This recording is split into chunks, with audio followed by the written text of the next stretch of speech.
Hello and welcome to Portal to the Paranormal UnCut. It's great to be back. This is the first show that we've done in a while. So thank you for everyone that's joining. We are kicking off a new show with a great guest. We got Dr. Ciarán O'Keefe join us, parapsychologist. I'm not going to go too much into it because I want Dr. O'Keefe to give a bit of a background of his career and what he's done.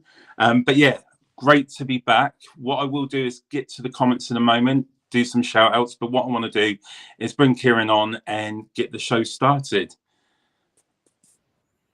Good evening. Good evening, Nando. How are you?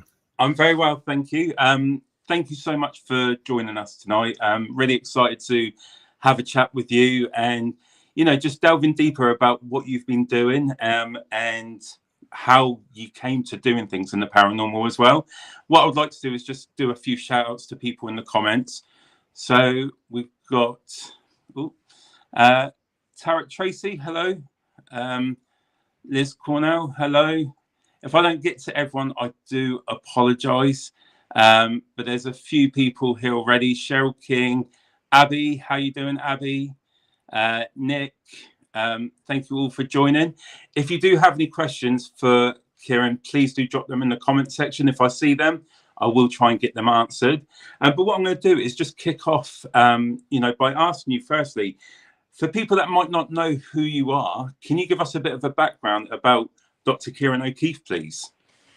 Yes, absolutely. Well, first of all, thank you very much for having me on the show. It's brilliant to be here, and good evening, everybody. So my name is Dr. Ciarán O'Keefe. I'm a parapsychologist and also a ghost hunter, so not just a parapsychologist. And I guess a little bit of background.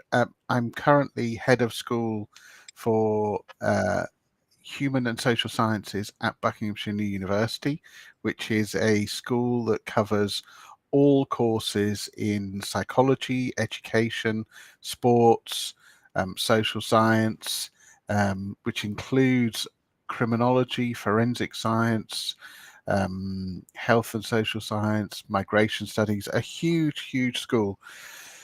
And whilst that's my position, and that's what I do, my background is in psychology. I've always been fascinated by psychology.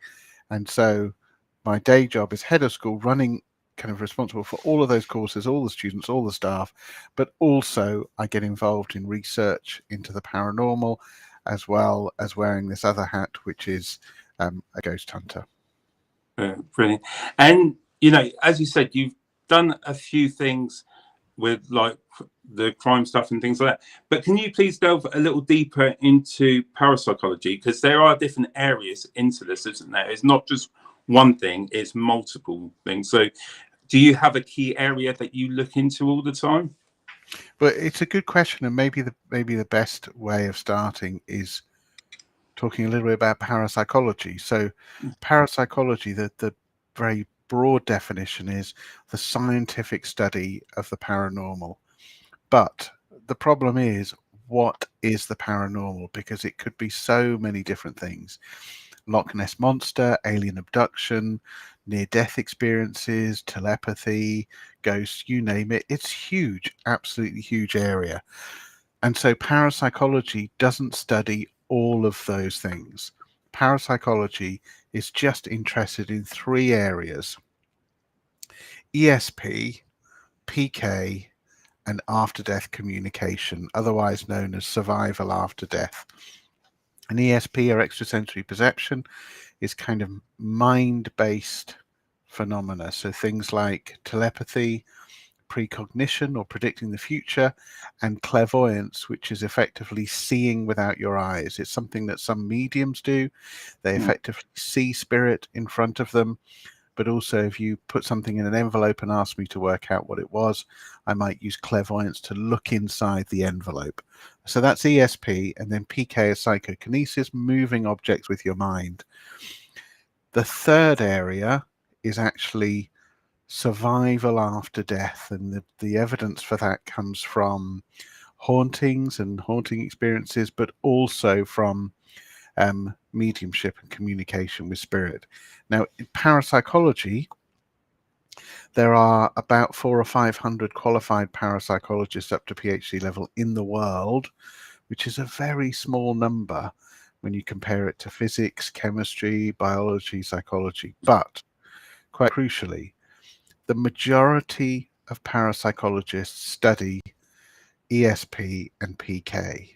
About 10%, maybe even less than that, study hauntings and kind of this idea of survival after death. And that is me. That's what I study. So you asked about what I specifically look at in parapsychology. I have always been fascinated by haunting experiences, but also by mediumship, the claim that you can, communicate with the dead. And in my particular research, I've always done research on that particular area, whether it's haunting experiences or kind of related experiences. So, for example, poltergeist activity as well, but also claims of imaginary friends, childhood imaginary friends as well, which some psychologists refer to as psychological. I think what's interesting about those experiences is they come across as very similar to haunting experiences and seeing a ghost. So that's really my area of study is the haunting experience stuff.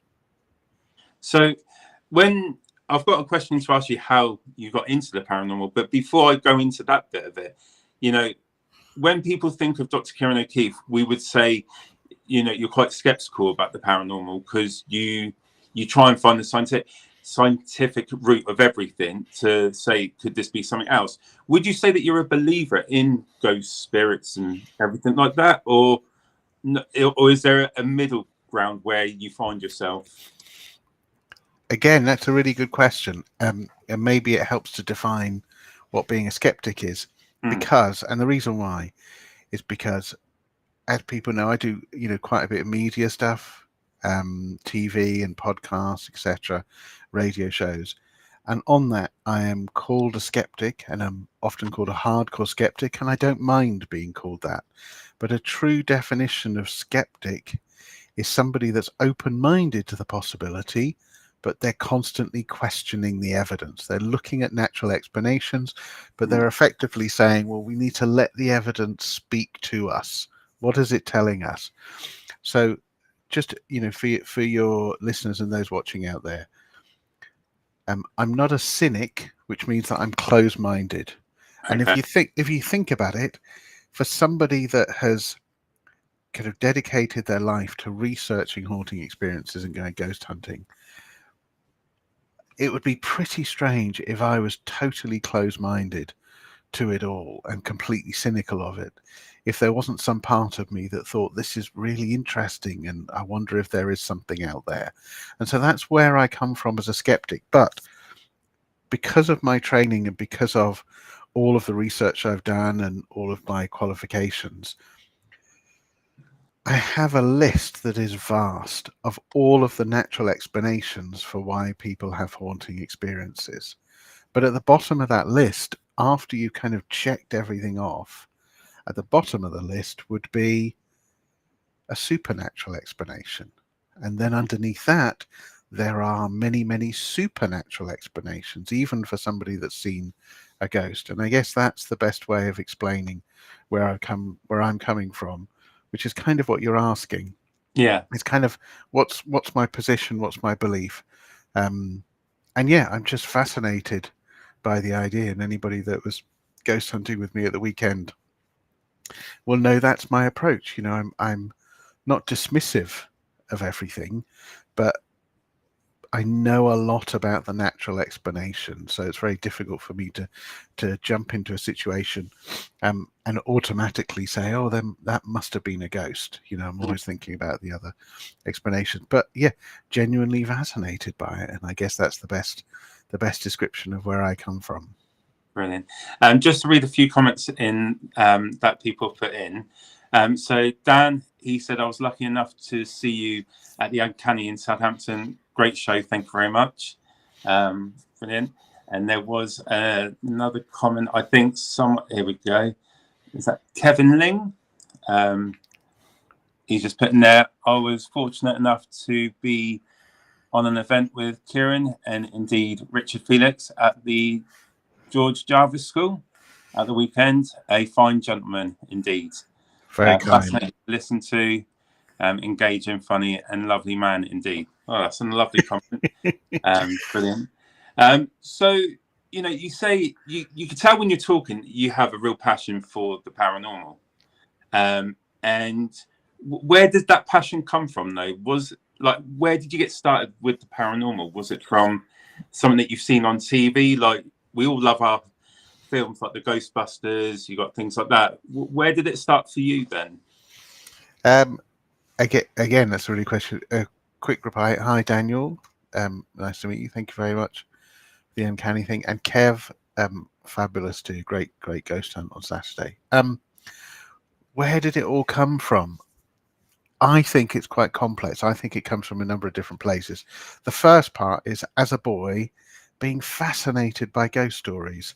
So H.P. Lovecraft, M.R. James, some of the classics, but also contemporary authors like Stephen King and his short stories, James Herbert, Clive Barker, all of those sorts of things. As a boy, being fascinated by those things. But when I say as a boy, I mean like a 7, 8, 9-year-old reading stuff that I genuinely should not have been reading at that age. But also fascinated by ghost movies as well. But at a young age on television was stuff like Arthur C. Clarke's Mysterious World. There was a show called Sapphire and Steel, which I was addicted to at the time. So there was all of that sort of stuff. And kind of going in tangent with Arthur C. Clarke's Mysterious World, there was the release of the magazine that was released at the time, The Unexplained, which I absolutely loved, and I collected all of those and bound all of those, still got those. All of that really played a big influence, but the biggest influence, and you said it already, was the movie Ghostbusters. Yeah. That was it. I mean, I carry around, I'm just going to lean over now. Anybody that knows me, I carry around a bag that I take to university in my professional self, and I don't know if you can see that. Yeah, you can see it slightly there. Look at that. Everywhere I go, I mean, ignore the dragon because that's Zog, but I've got the Ghostbusters symbol there because it was a huge influence. It really was. I saw that film as a very, very young chap and thought, this is amazing. I love this idea. And I even called up Columbia University at the time to say to them, can you tell me about the parapsychology unit you have? And they went, what are you talking about? It's a movie. There's no such thing here. But I think I caught the lady on a good day because she told me about the Institute of Parapsychology, which is based in North Carolina in Durham. And that set me off on a path, kind of being interested in this stuff. And then I just used to grab any books that I can at the time, that I could at the time, about parapsychology and about psychical research and about ghosts and stuff like Harry Price and things like that. And effectively, the rest is history. I got in touch with the Institute of Parapsychology very, very early on in my career, even as about a 16-year-old. And they advised, look, if you want to get into parapsychology, do a psychology degree. Do some courses, do some stuff about science, but ultimately get a psychology degree. And then from that, then start to specialize in parapsychology. And that's what I did. And I spent, some interesting time as well at the Institute of Parapsychology, where it all started back in the 1930s. And yeah, that's really, I think, what fueled my passion in this. It was all of those ghost stories. It was seeing the movie Ghostbusters.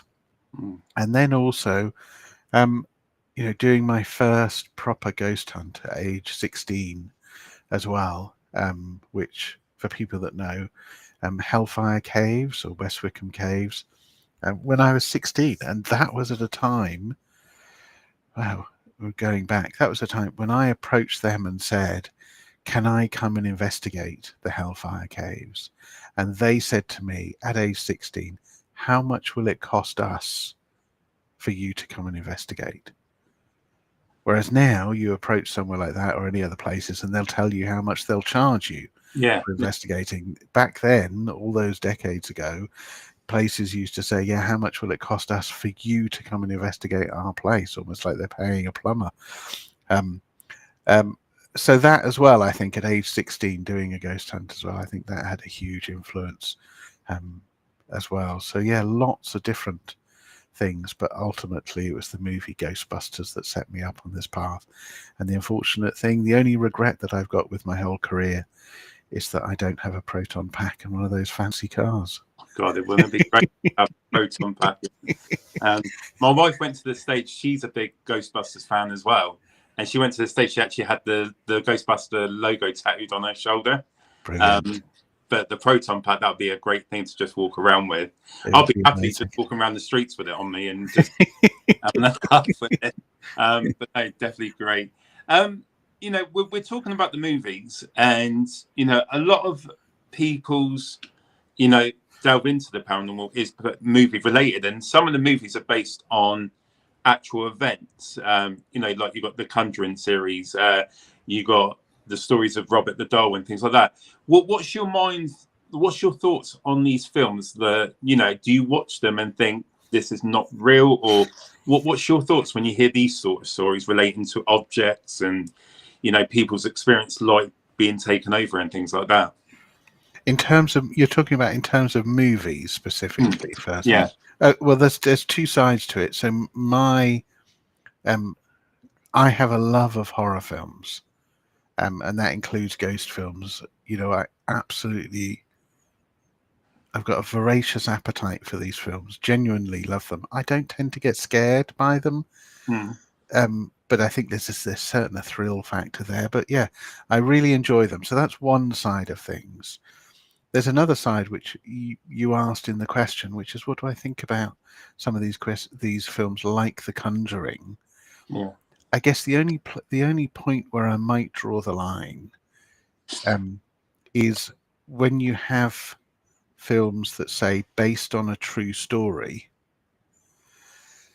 and they might be based on a true story, but what you see on screen is so far removed from that original true story that it paints the wrong picture.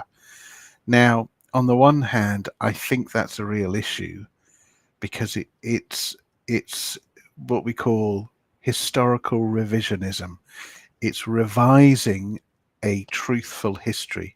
A classic example would be The Conjuring 2, which was about the Enfield poltergeist. Yeah. Now that is historical revisionism because it says it's based on a true story. It's from the accounts of the Warrens, Ed and Lorraine Warren, and it paints a picture that Ed and Lorraine Warren investigated the Enfield poltergeist at great length, and they found a scary nun and various other things involved in the case, and it's all very demonic and that sort of thing.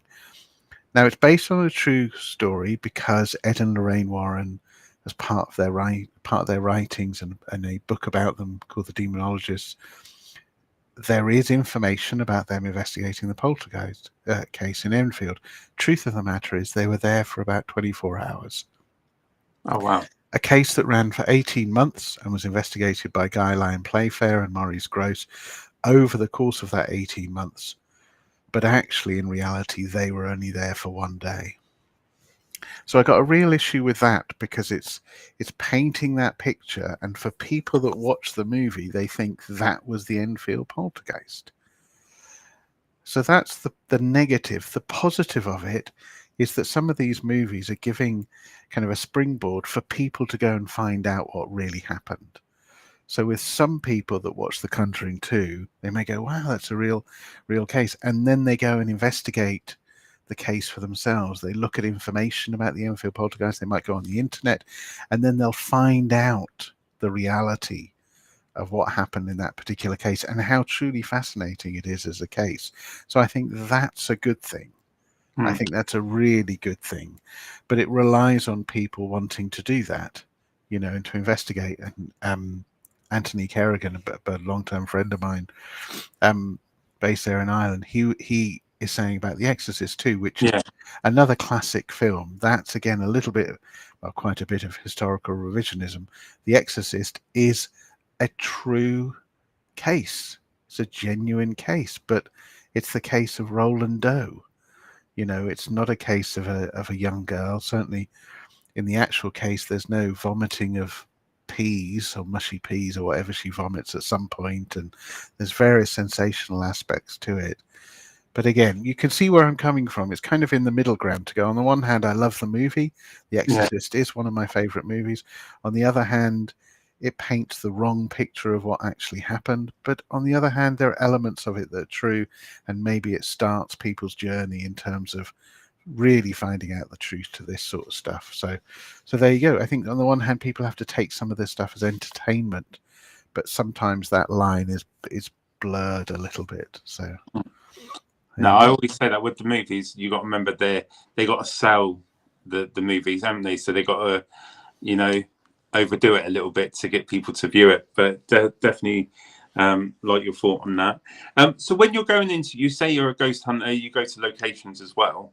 You know, when you're experiencing when you're seeing people's experiences, then, you know, do you take into account the environment around you? How do you how would you determine if something's paranormal? And, you know, when you're in a location, what are you looking for?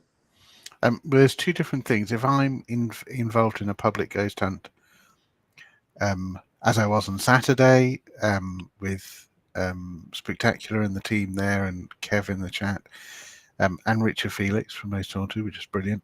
If I'm involved in that sort of thing, a public ghost hunt, it's very much taking a step back and being an observer, but also a ghost hunter myself. If people are having experiences, I'm observing those experiences. I might talk to people in the break about what they thought the experience was, and then if they want to know some of the alternative explanations, I will give them those alternative explanations. But I'm not going to barrel in and suddenly go, oh, you think you've just seen a ghost? Well, actually what happened was this, because people there are for a particular reason. That's different to being with an investigative group who, you know, are just kind of independent, and they're operating within a particular location. In that sort of situation, yes, I might start to talk about natural explanations. But you asked me, how do I approach it? Well, it's not the easiest thing. And I don't think true ghost hunting is necessarily a very easy thing to do, especially if you're aware of the natural explanations, because there are two parts to it. There's the environmental part, and then there's the psychological part. The environmental part is potentially easy to assess, although it's not the easiest. So if you have something like temperature, people are reporting a temperature anomaly in a particular part of a haunted location all the time, or in front of you if they're reporting it, then there's a way of measuring that. You can measure that using thermometers. You need to be careful that you're using the right one for the job.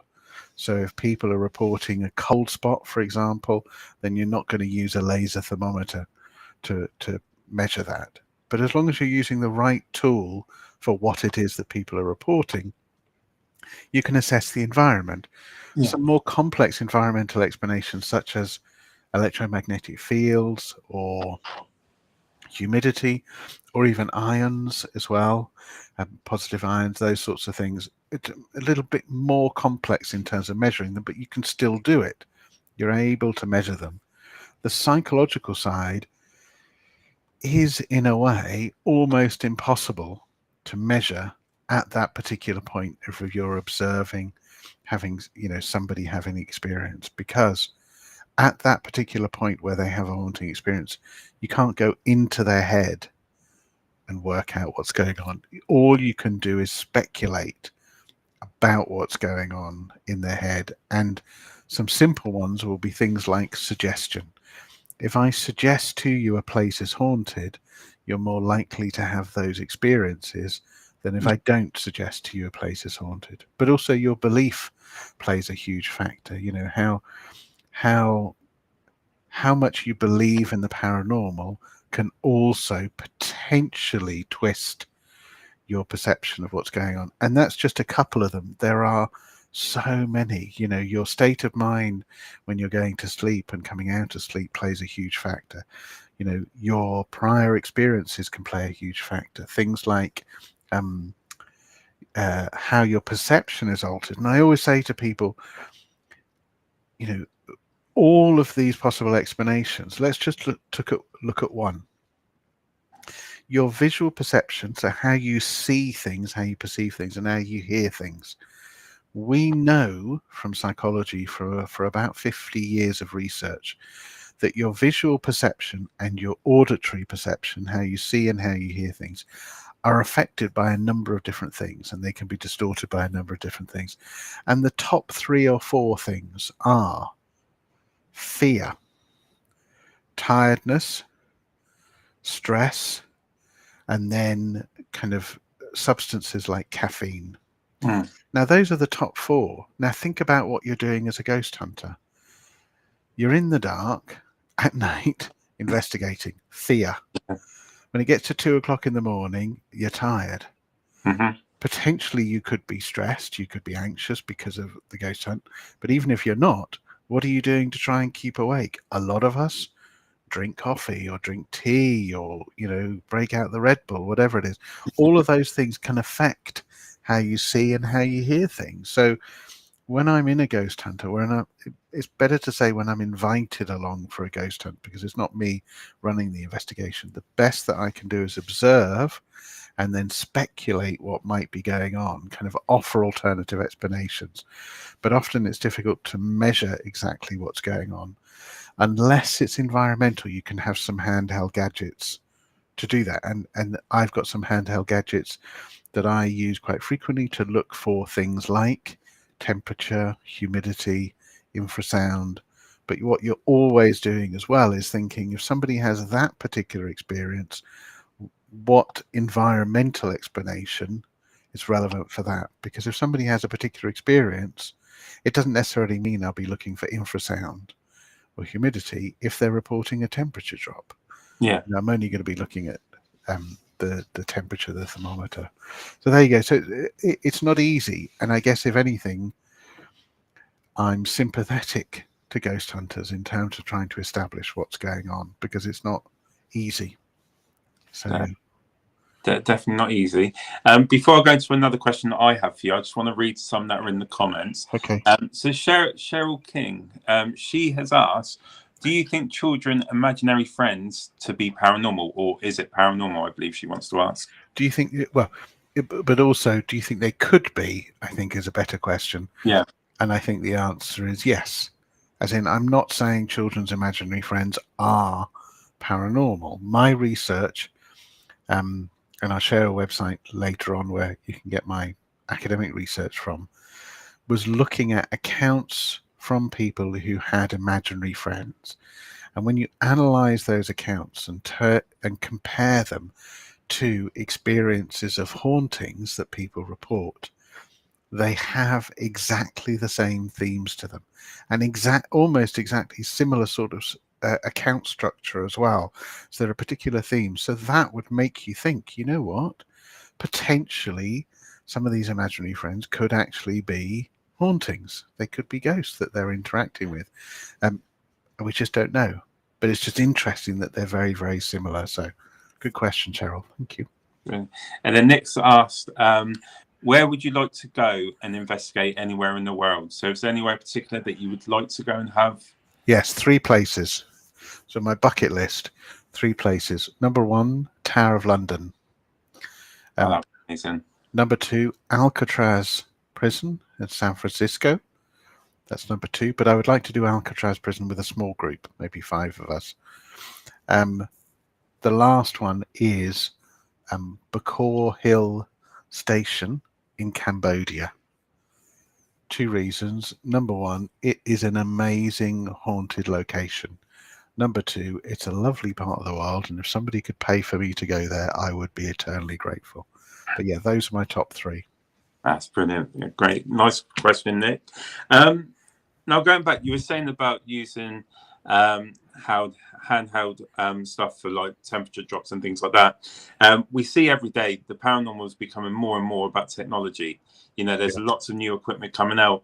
What's your thoughts around the different equipment that's used to try and connect or try and, you know, connect with spirits or ghosts on these locations? Again, a really good question, but let me take a step back and just say, I would never tell anybody how to ghost hunt, right? And the reason why is because I think it's arrogant for me to do so. And the reason why is because there are so many different ways you could ghost hunt, right? I have a particular way that I would ghost hunt if I'm investigating a private case. I would also potentially have a different way that I would ghost hunt if I'm working with a group, members of the public, because they're after a slightly different experience. So that's the caveat there, is that I have a particular way of working and it's my preferred way. There are so many different ways. You could take an environmental approach where you are just setting up equipment just to measure the environment. You could take a more spiritualist approach, which is you are doing seances or you're sitting around calling out and asking for things to happen. Or you could just take the observer approach, which is sitting around and just waiting for things to happen, or chatting to each other, or, you know, doing anything but ghost hunting, but just waiting for things to happen potentially. Or the last approach, which is, and it's not the last approach, there are other ones, but the one that you're talking about, Nando, is the one about where effectively you're saying gadgets and tech that is effectively designed and built as an attempt to communicate with spirit. And some classic ones would be stuff like the ghost box, which originates from Frank's box about 15 years ago. That was invented 20 years ago now, that was invented. So that's Frank's box, or the ghost box. There's the Ovilus as another example, REM pod, things like this, where they're effectively tech that's been created to communicate. Those are devices I wouldn't normally use. It's not within my arsenal in terms of using those particular devices to ghost hunt. But if people want to do that, I think that's absolutely fine. If you're going to do it, though, just be aware of some of the potential issues with it. You know, with a ghost box, for example, you're seeing or you're hearing effectively lots of different radio channels going through, or some other variations on it where they just play static noise. Just be aware that it's possible to mishear things. You know, be aware of that. So if you are doing a ghost box, for example, I think it's always useful to record, you know, to record on audio, to record on video, because then if you think something is being said and it's amazing and you're blown away by it, well, that's great. But also, maybe if you want to verify that's the case, take the recording itself and then play it to a group of people, or play it to a friend, or play it to a family member, other people, and just go, I'm just going to play you this short clip. What do you think is being said? That's it. That's all you need to say. So if you're going to use a communication device, fine if you want to use it, but you can always do that extra little bit of almost science. It's almost a little bit of verification. You think the words "get out" are being said to you through the ghost box. You give that little recording to somebody else. Don't tell them what it is, and you say, boom, what do you think's being said here? If they then say, oh, I can hear "get out," well, then it makes it more interesting. It makes it more evidential. You know, but it's the same way with the Ovilus, especially phone-based apps that, you know, there are variations of the Ovilus. People need to know, and if, you know, they're not aware, when you're ghost hunting with your mobile and using the various apps, your phone listens to you.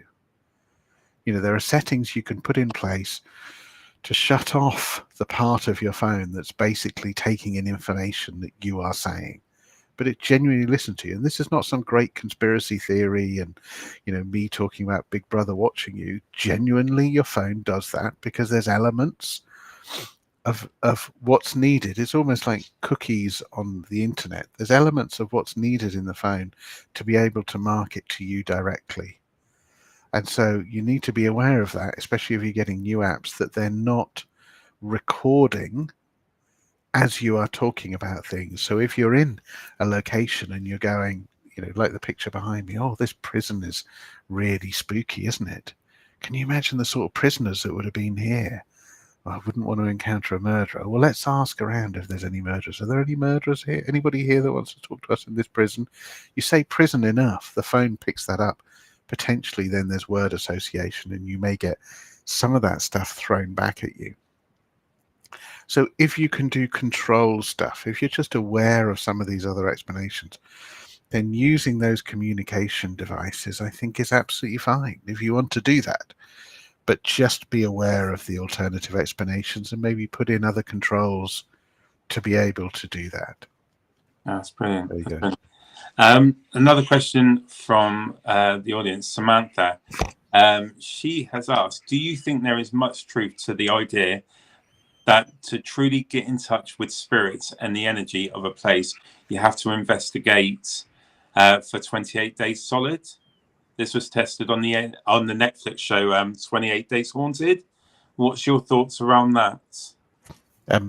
You asked me earlier on about movies, which I love. I'm also a sucker for ghost hunting shows.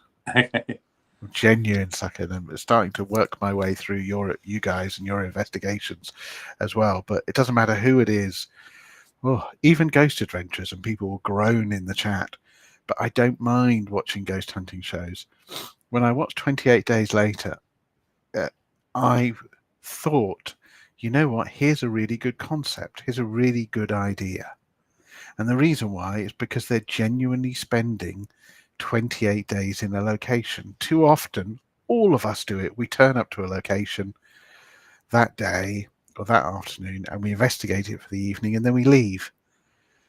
And sometimes we might get good stuff and sometimes we don't and we're disappointed. But you should always go, well, a haunted place doesn't necessarily mean it's going to respond to you just one night.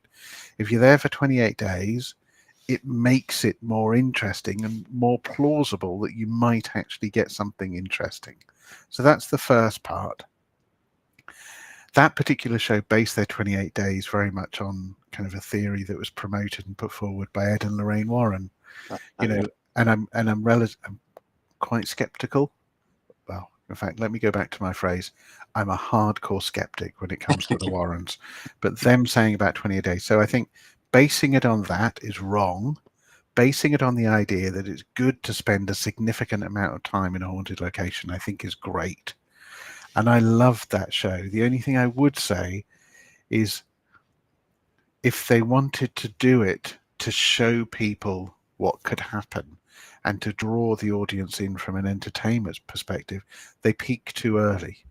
Literally within the first couple of episodes, the first couple of days, there was lots of stuff happening. Now, if you do that, you've got to keep that up for 28 days. And I think that's a real issue. You kind of effectively, from an entertainment perspective, and horror authors and horror directors will tell you this all the time, you need to build that tension, don't you, in terms of that. But despite that, I love the show and I love the concept of staying in a location for a long period of time. And I just noticed, I think it was Tia, or somebody, Tia, brilliant Tia, who's an ex-student of mine, makes a brilliant point. Spending time in a location is a really good thing to do, even if you can't do it consecutively. But if you visit the same location multiple times, I think that's really helpful. So yeah, good question. And you've been doing this for a number of years now. You've gone to different locations. You've done so much in the paranormal field. Has there been a moment for you that sticks out in your mind that you think you can't sort of, the word that I would like, debunk it yourself or find a logical explanation for why this has happened? Yes. So to put it in perspective as well, and I don't want people trying to work out my age, but we're talking about 40 years now involved in this field. You know, as a parapsychologist for about 30 years of that, but ghost hunting about 40 plus years. And there have been what I would call head scratching moments. I think that's the best way to put it. There's a couple. There was one that was a haunted nightclub in Birkenhead, so up on Merseyside, and that haunted nightclub, it closed down as a nightclub and they were looking to sell it and what happened to it. But the group that were based there, the staff, had reported that the fire exit doors opened of their own accord, that they saw shadow figures, they just felt spooked and the temperature went down. But it all was triggered by them sitting around doing a seance late one night after the club had closed. Well, Parascience, who's a group based up in Merseyside, led by Steve Parsons, who some people might know in the field, they investigated the location for some time, and I was based at the university in Liverpool there, and he invited me along on the investigation, and I was part of the investigation for several months, for about 4 or 5 months. But on one particular night, it just so happened, complete coincidence, that all the staff that were there on that original seance were there. Some of them had come along for the investigation. Some of them had walked past and seen that the lights were on and went, "Oh, it's shut down. What's going on here?" and knocked on the door. So they all happened to be there. And we said, "Well, do you want to recreate the original seance so we can see where you're all sat and what happened?" You don't have to. We're not forcing you to do it. And if you don't want to do it, then that's absolutely fine. But sit out and don't get involved. But they all were quite happy to do it, knowing that afterwards and at the end of the night they would just leave the place anyway and never come back. So they sat around doing the seance. They did exactly what they do, which they had a glass in the center of the table that they used as a planchette and did some glass work. But after about 20-30 minutes they said, "Well, it feels like nothing's happening. It's not really the same atmosphere." Unbeknownst to them, I had a thermal imager in my hand. People that know thermal imager, it's like the movie Predator. You see everything in color, and it's all relative, so it's very warm, then it's red. I never have it set to color. I always have it set to black and white. The reason why is because then if there's a sudden drop in temperature, it shows up green or whatever the thermal imager is set to. So you can immediately see a difference in temperature or a lower temperature. What I didn't tell them was, out of the corner of the room and the sides of the room, approaching the seance table was a green fog, almost like a cold temperature that was just traveling along the floor. Now, I said to them, "Well, why don't you carry on for a little bit? It's an unusual situation that you're all here. Give it maybe another 10-15 minutes and, we'll see. If nothing happens, then we can just call it a night." But that fog traveled on the floor. So they carried on trying to get communication and trying to get experiences and trying to get communication through the glass work that they were doing. After a few minutes, this green fog, having traveled on the floor, kind of enveloped the seance table, kind of came around the seance table. And it was coincident with them saying, "Oh, it feels like there's something here now." And then they carried on for about 20-30 minutes doing this glass work and saying that they were getting communication. And I'm slightly skeptical of glass work, but still. But that whole time they're going, "Yeah, there's definitely something here," and communicating. And then after about 20-30 minutes, this green fog, and that's the best way I could explain it, kind of left the table and just started to travel back, along the floor. And it was at that moment that it was falling away. One of the people at the table said, "Oh, it feels like whatever was here has gone." That for me was a head-scratching moment. We had little USB data loggers that some people might know back in the day that measure temperature and humidity. And we had those set all around the building at different exit points and windows. And you could tell from the data that it wasn't like a window opened or a door opened or a draft came through. I genuinely looked at that and thought, other than maybe, trying to go back and recreate it with more advanced thermal images, I don't know what was going on. And that was a classic example of one of those serious head-scratching moments. Just very, very, very odd. It is when we go to locations, we think stuff's happened, but sometimes you don't think about the bigger picture, like what you're saying tonight. There's so much more to be thinking about, but when you're in the moment, you just get stuck in that moment of, wow, is that something? And then but now it makes you think about, okay, well, let's look at other things. What could be making this happen before we go into the paranormal side of it all? Exactly. Which is great. Tammy's asked, which ghost story or case does Ciarán find most interesting? That's a really good question. And I guess up until about 20 years ago, I would say two cases, the Enfield poltergeist and Borley Rectory. So I mentioned the Enfield poltergeist before, case that lasted about 18 months in Enfield, North London. And then Borley Rectory, which is meant to be the most haunted house in England, which doesn't exist anymore. It burnt down, but it was investigated by Harry Price. That's about 20 years ago. I still think Borley Rectory is one of the most interesting cases. Not necessarily ghosts, but other people think there are ghosts and it was haunted. But I think it's a fascinating case because it's got so many different layers. There are a team that were living there for a year, just constantly investigating, and I think that concept is amazing. It was led by Harry Price, who I find fascinating. So that case is interesting. But actually, since then, I look at the Battersea poltergeist as being a fascinating case that I knew a little bit about years and years ago, but then working on it with Danny Robbins and really getting into the meat of the case and investigating it, it's a case of two halves, where the second half for me is just laughable. And I've said it in the podcast that we did, the Battersea poltergeist, I just don't find it evidential at all.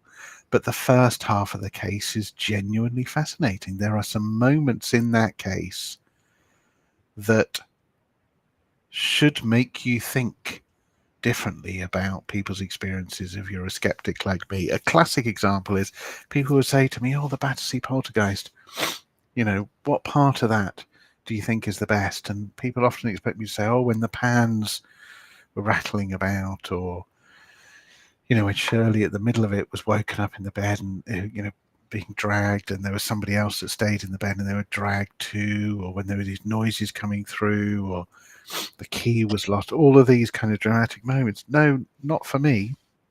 I don't think any of those moments were that dramatic. I can explain some of those away. But one of the most dramatic moments almost seems laughable, and it's not scary at all. And that was when a pair of slippers fell off a table and walked out of the room. And you've got 4 members of the family witnessing it. I mean, for fuck's sake. Slippers falling off a table and walking out of a room. What is that about? But it's not the sort of thing that you can explain through infrasound or EMF or anything like that. And if you try to explain it psychologically, it's very, very difficult for 4 family members to report seeing the slippers walk out of a room of their own accord. Not everybody's hallucinating the same thing. So that Battersea poltergeist case I find particularly intriguing. The amount of phenomena, and the phenomena that was witnessed by many, many people, but also the phenomena that appeared to happen in other places where Shirley was based, I think is really interesting too. So yeah, I think Battersea is particularly interesting, and that's ghost stuff.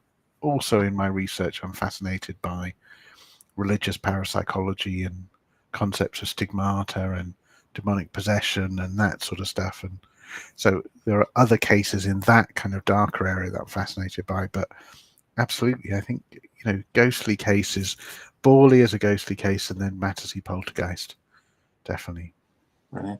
And Gareth's also asked, what do you think of the Annalisa Michel exorcism case? Yeah, brilliant. So Gareth, lovely to see you. Gareth, I think, is Gareth, one of the students who did my investigating poltergeist course, is a brilliant student. Annalise Michel case. So the Annalise Michel case is a case based in Germany, and it's a demonic possession case and involved an exorcism. One of your listeners wrote earlier on in the chat about the exorcism of Emily Rose. I think it was Anthony. Now, that is the televised, Hollywood treatment of the Annalise Michel case, but actually quite a good film, to be honest. But it translates the case from Germany to America. Now, in that case, Annalise Michel is possessed by an apparent demon and multiple individuals at some point. There are multiple voices coming through. The exorcist exorcised her, but the reason why the case is more known than anything is because she died as a result of those exorcism rituals, and the priests were taken to court for manslaughter. So when you ask me what do I think about the case, I think it's fascinating because I'm genuinely fascinated by any claims of demonic possession and then the exorcisms that result. So I think it's fascinating for that reason. But I think it's also fascinating because it's a distinct lack of ethics. There wasn't any consideration about safeguarding for this young girl, and the way she was treated was just appalling. So it is a fascinating case, but it's also horrific and incredibly sad in terms of what happened to her. So thanks for that question, Gareth, but I didn't want to bring down the mood. But yes, people want to find out about it. There's lots of stuff written about Annalise Michel. No, brilliant. And we've been talking a lot about the ghost side of things, ghost stories and things like that. But the paranormal, in my opinion, is much more than just ghosts and everything. You've got the UFOs, you got like Bigfoot and things like that. Is there anything else that you're interested in within the paranormal that you've looked into apart from the ghost side of stuff and everything? Yeah, well, that's the thing. I'm fascinated by all of the paranormal anyway, by so many different aspects of the paranormal because of the readings that I was doing as I was younger, and Arthur C. Clarke's Mysterious World as well. So I'm fascinated by claims of UFO sightings. I think they're amazing. I did quite a bit of research earlier on in my career on alien abduction experiences, kind of assessing. There's people may not know it, but there's quite a bit of work within psychology and therapeutic services looking at ways of doing group therapy with individuals that claim they've been abducted by aliens, like a way of dealing with their trauma. So I'm fascinated by that. But also, like I said, I'm fascinated by demonic possession and the claims of demonic possession. And that is slightly different. Well, it's very different to hauntings because that's an area that is not researched extensively from a scientific perspective, whereas kind of people's haunting experiences are. With demonic possession, a lot of people dismiss it as an example of, an epileptic fit or potentially, Tourette's. But if you're dismissive and you're saying that, you've got no understanding of demonic possession, because it's obviously not epilepsy and it's not Tourette's. There are so many other things that are potentially going on there. And so my work looking at some of the neuropsychological explanations for it, the detective work involved in those are as interesting, I think, as the possible claims of demonic possession. So yeah, I'm fascinated by those, but wow, look through my journey, and at some point there has to be a book in terms of what I've done, but look through my journey and you will find instances where I was sat on the shores of Loch Ness hoping to see the monster. I was, at some point, when I was living over in the States, hunting for Sasquatch, Wow. and Yeti and stuff like that. I'm genuinely fascinated by all of this stuff, all of the paranormal. Okay. So what's next for you? What have you got? Have you got anything coming up that people can be aware of, or they can check you out on your Facebook or any social media at all? Yeah. So there's quite a few different things. I'm actually going to be doing a number of different paranormal things over the next month or so. So in a couple of weeks, I'm giving a talk at a school in Oxfordshire, a talk and a Q&A. So that's Friday, the 15th of February. And that's £10 a ticket, raising money for PTA of the school. So that'd be a lot of fun. I can put that link on my page as well. So that's Friday, the 15th of November. Fast forward a couple of weeks, Uncanny Con, which is for fans of Uncanny. We've got a convention that's happening in the Royal Festival Hall of all places. So that is in December, and that is, just checking the dates, that's Sunday the 8th of December. I'll be there with Reese Shearsmith, some people know, and John Coulshaw, and various people that are fascinated by Uncanny. So that's Uncanny Con. What's coming up next beyond that? Yeah, look out for some articles. So I've just written an article and I've submitted that to a scientific journal on something that I have called magic flights. So I call it, it's a new phenomena. People know about time slips, this idea that you're walking along and suddenly you're in the past. Yeah. But they may not be aware that in haunting cases, a small number of haunting cases and poltergeist cases, there is instances where people have what I call magic flights or dimension slips, where they go from where they are and suddenly geographically they're completely somewhere else, or they go from where they are and historically they are somewhere completely different. So almost like a time slip within a haunting experience. So that's a paper that's coming out hopefully soon, about magic slips. And then yeah, I'm looking at potentially writing a book at some point. Another book, I've got a book called Ghosted that's out, that's published in America, that people get, which is about the scientific side of haunting experiences. We're filming Uncanny as well, the next series, which is coming up at some point in the new year, so that'll be brilliant. So yeah, just keeping busy, lots of stuff. But if people want to find out about me, they can look up my name on something called Linktree. So if you type in Linktree, there's a private chat here, isn't there? I can put it into that.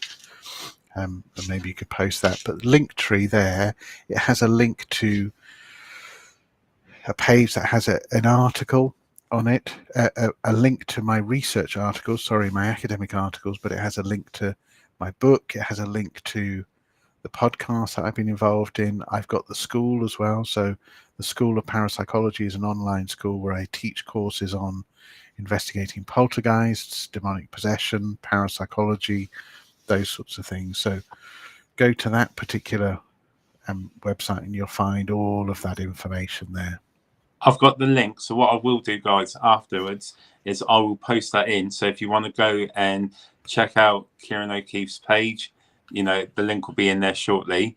A question has just popped through that I've just seen from Gareth again. Oh, yeah. A question: if you are so skeptical with mediums, why do you bother studying them? Because I'm fascinated by the idea that people can communicate with the dead. 100% fascinated. But also, there's an aspect of this which is, I think we can learn something. And bear with me as I explain why. Mediums kind of operate in two areas, I think.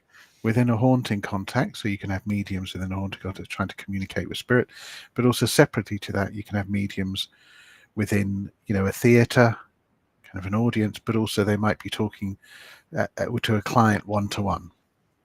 So that second part in a theatre or with clients one-to-one, there's a lot to learn about the psychology of what's going on. There's a lot to learn in terms of the language and how they talk, but also the psychology of that interaction. But I'm highly skeptical of it. This information that mediums come up with, it can either be researched in advance or it can react to your body language. They're very good psychologists. So I almost park that as a particular form of mediumship that I find less evidential.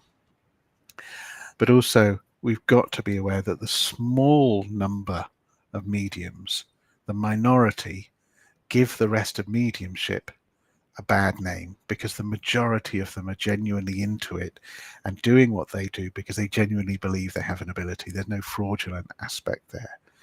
The second part of mediumship, where they go into a haunted location and communicate with spirit, whilst again I'm skeptical of the evidence, I haven't really seen much that would convince me of accuracy or communicating with spirit.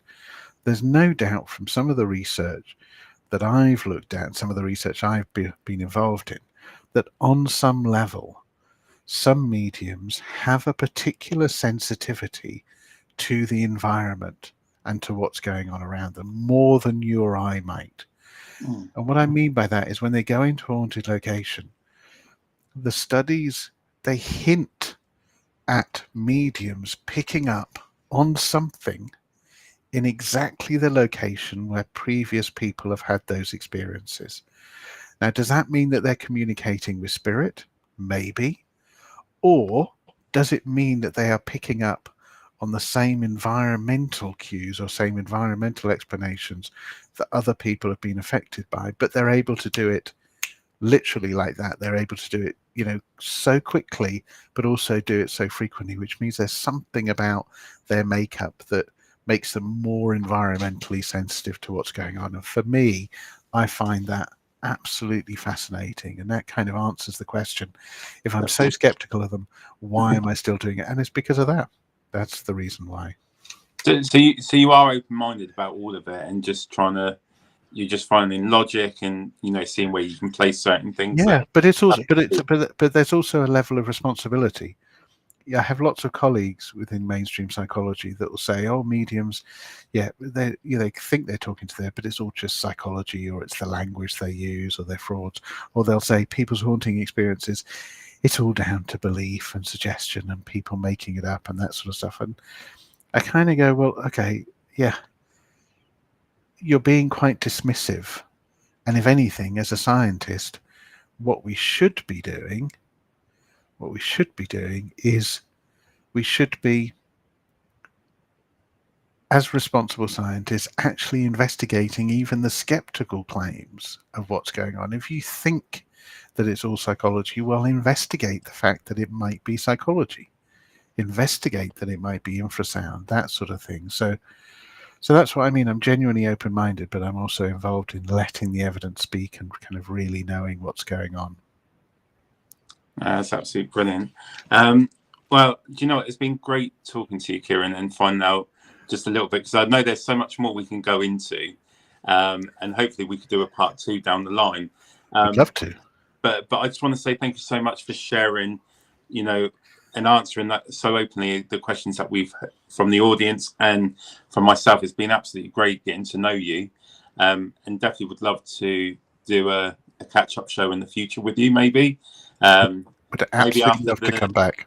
After you've done the second part of Uncanny, we can revisit that and speak about the Uncanny episodes with you and do that. But I just want everyone, if you can, just say a big thank you to Ciarán for joining us tonight.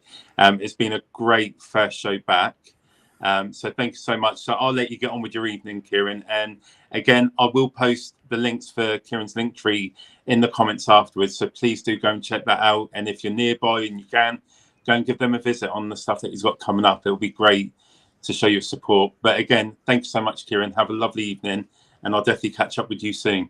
Brilliant. Thanks, Nando. Thanks, everybody. Lovely to talk with you, and thanks for having me along. Cheers. Bye-bye. Bye. What a great first show back. Really, really enjoyed that. I was a bit nervous about speaking to Ciarán, to be honest. But what a great guy. The way he shared his knowledge, his experiences, and everything like that. Thank you, everyone that has joined us tonight. Our first show back has been absolutely great. If you're not following our page, please head over to Portal to the Paranormal on Facebook. Give us a follow, because we've got a lot more upcoming shows coming up. And also we are on YouTube as well. So give us a follow there to keep up to date with shows, investigations. Like I said, we're now back up and running with our podcast. We've got investigations coming up. So we definitely want you to be part of that journey, as always. A big thank you to all your comments, your questions. They've been absolutely brilliant. And we've really enjoyed being back tonight, and we hope to see you again soon. But for now, enjoy the rest of your evening, and we will be back towards the end of the month. I've got another guest coming off, Jeff Bellinger from America. We're also going to be speaking to a gentleman called David, who has a lot of history with Robert the Doll. So look out for those posts as well. They will be coming out shortly. But I just want to say goodbye to everyone. Again, have a lovely evening.